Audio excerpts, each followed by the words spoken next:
नमस्कार दोस्तों, अगर आप फ्यूचर में आरटीओ ऑफिसर बनना चाहते हैं तो आज की इस वीडियो को ज़रूर देखिएगा। आज की इस वीडियो में हम आपको आरटीओ ऑफिसर से संबंधित महत्वपूर्ण जानकारियां शेयर करेंगे। तो हे गाइस, आप देख रहे हैं अलग क्लासेस और मैं हूं अशोक सिंह। चलिए वीडियो को शुरू करते हैं। गाइस, सबसे पहली बात, आरटीओ का फुल फॉर्म होता है रीजनल ट्रांसपोर्ट ऑफिस, यानी क्षेत्रीय परिवहन कार्यालय। यह ग्रेड बी की जॉब है और अगर आप आरटीओ ऑफिसर बनना चाहते हो तो आपको बता दें, इसके लिए आपको किसी भी राज्य के लोक सेवा आयोग को क्रैक करना पड़ता है। अगर यहाँ हम आरटीओ के काम की बात करें तो यहाँ जो बेसिकली जो काम होते हैं वो होते हैं व्हीकल रजिस्ट्रेशन से संबंधित, driving licence, pollution test, insurance. यानी कि आप जब कोई बाइक खरीदते हो तो बाइक खरीदने से लेके पूरे कागजात तैयार करने तक की सारी जिम्मेदारी आरटीओ की होती है। अगर हम यहाँ बात करें आरटीओ के काम की, तो आपको जो काम करना पड़ता है वो vehicle registration, driving licence, pollution test, insurance. यानी कि जब कोई गाड़ी आप खरीदने जाते हो तो उस गाड़ी का रजिस्ट्रेशन होता है वो भी आरटीओ के द्वारा किया जाता है। साथ ही साथ जो आप गाड़ी चलाने की योग्यता आपको मिलती है, यानी कि आपके ड्राइविंग लाइसेंस आपको प्राप्त होता है, वो भी आरटीओ के द्वारा ही जारी किया जाता है। साथ ही साथ पॉल्यूशन टेस्ट, इंश्योरेंस, ये सारे काम आरटीओ ही करती है।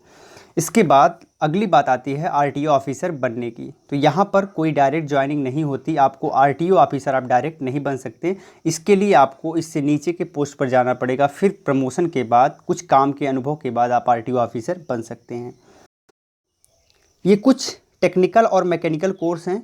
अगर आप आरटीओ ऑफिसर बनना चाहते हैं तो इन कोर्सेज़ की ज़रूरत आपको पड़ती है। तो इनमें से कोई कोर्स अगर आप किए हैं तो आप आरटीओ ऑफिसर बनने के योग्य हैं, बनने की योग्यता रखते हैं। गाइस, यहाँ पर हम अगर कुछ एज क्राइटेरिया की बात करें तो कम से कम आपकी एज 21 ईयर होनी चाहिए। क्वालिफिकेशन 10th से ग्रेजुएशन तक है। और यहाँ एज की बात जब कर रहे हैं, अगर आप क्लर्कियल पोस्ट पर जाते हैं तो 21 यानी 18 वर्ष से भी आप अप्लाई कर सकते हैं और क्वालिफिकेशन भी ज़्यादा नहीं चाहिए। लेकिन अगर आप हाईली पोस्ट पर जाना चाहते हैं तो आपके पास कम से कम ग्रेजुएशन की डिग्री होनी चाहिए।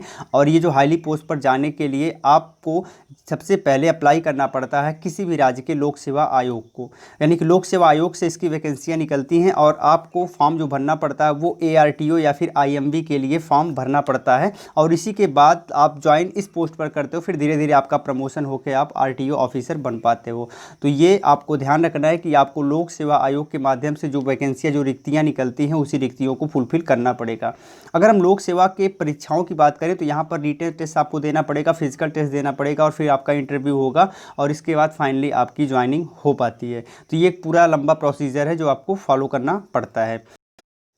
तो फाइनली अगर आप आरटीओ ऑफिसर बन जाते हो या फिर आप एआरटीओ या फिर आईएमवी बन पाते हो तो आपको जो सैलरी मिलती है वो अप्रॉक्स 25,000 से लेके 65,000 के बीच में सैलरी मिल पाती है। तो ये तो बात हो गई सैलरी की। तो गाइस, इस प्रकार से अगर आप एक आरटीओ ऑफिसर बनना चाहते हो तो ये सारी की सारी क्राइटेरिया है। कुछ एलिजिबिलिटी क्राइटेरिया के बारे में भी हमने डिस्कस किया। इस प्रकार से इन रिक्वायरमेंट को फुलफिल करके, इन एग्ज़ाम्स को क्लियर करके आप आरटीओ ऑफिसर बन पाते हो। तो गाइस, अगर वीडियो अच्छी लगी हो लाइक करिएगा, शेयर करिएगा। अगर आप पहली बार विजिट करें तो हमें सब्सक्राइब करके नोटिफिकेशन यानी घंटी पर क्लिक करके सभी नोटिफिकेशन को ऑन कर लीजिएगा। इससे फ्यूचर में हमारे वीडियोज़ आपको मिलते रहें। बहुत बहुत धन्यवाद। जय हिंद।